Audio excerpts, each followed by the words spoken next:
Hi everybody, and welcome to Flip of the Week. Today I'm going to be talking about rim clicks. They're usually used in ballads or quieter settings like coffee houses, acoustic sets, that kind of thing. And usually most drummers tend to play them with the stick backwards so that they can get a wider sound, and it's also easier to hold the stick against the rim that way because the weight of it kind of leans into the rim. So let me show you first. That's what the sound is that we're going for. Now the hand position, I usually find that if I put my hand directly in the center of the drum where my fingers are in the middle, that's where the stick will be held by my thumb and my fingers, and I can lean on my wrist and on the tip of the stick to just pick up the butt end of the stick, maybe about 4 inches up, and drop it onto the rim, and you get the same sound every time. I've seen some people who lift the whole stick up, they kind of get inconsistent, and it's harder to find that one sound that you might be looking for if you're moving your hand around. So I suggest to try to kind of balance yourself based on your wrist. Now, to get that sound, I usually use the stick from about 3 inches into the stick onto the rim. You can move it up and down to get different tones, which works well in some songs, some maybe ballad ideas where you might want to play a different one on each downbeat or each backbeat, like this for example.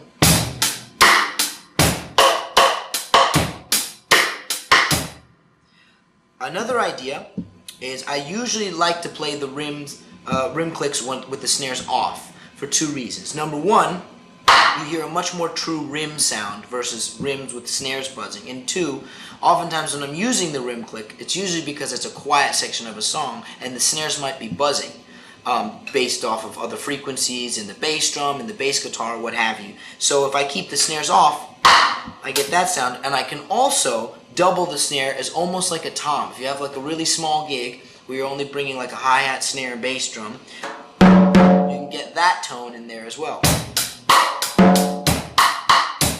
That sort of idea.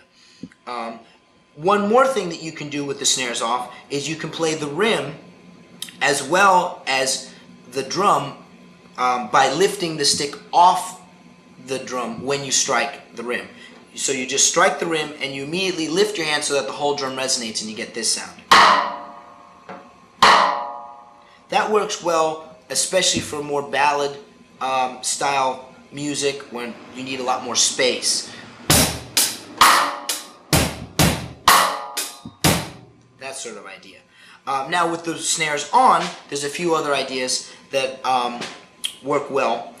For example, I like to make up some of the space in the notes when there's a very slow tempo by using my fingers in my left hand kind of like as little drumsticks by doing that across the drum.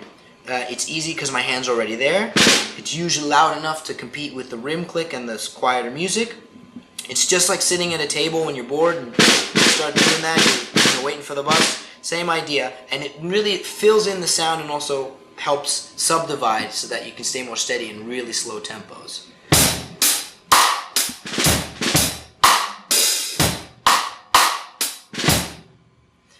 The last idea I'm going to show you is a flam using the stick against the tom rim and then down into the snare rim in one fluid motion.